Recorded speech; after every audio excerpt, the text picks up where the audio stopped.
Hello guys, nandito ngayon si Lola niyo sa kusina.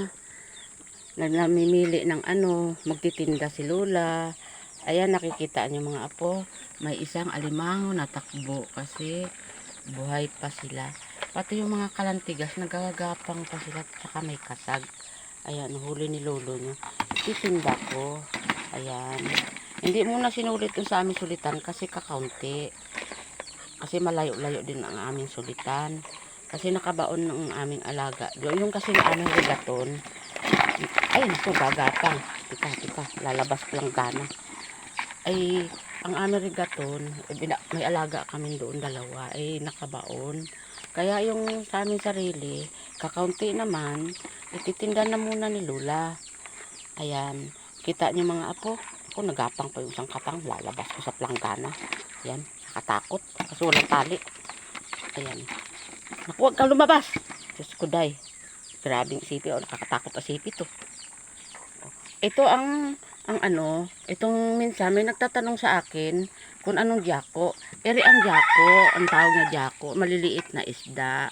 Ere, ito ang dinideliver ko kay Kaurlan nung nakaraan.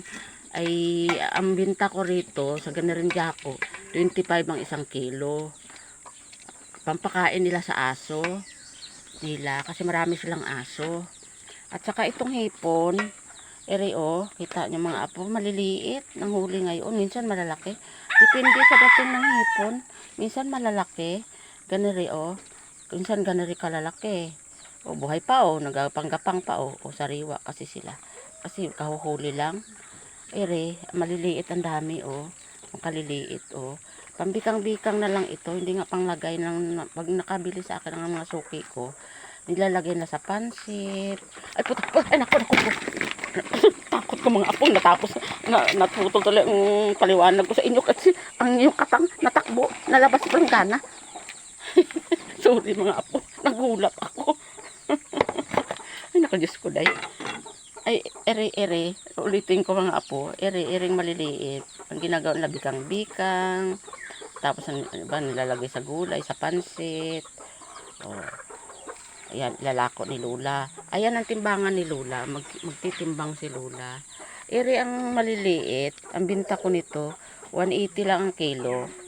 Dito sa amin. Sa aking mga suki. Tapos, yung malalaki, ganyan kalalaki, 300 lang. Diba mura lang dito sa amin. Sige mga apo, salamat sa panonood. Bye-bye.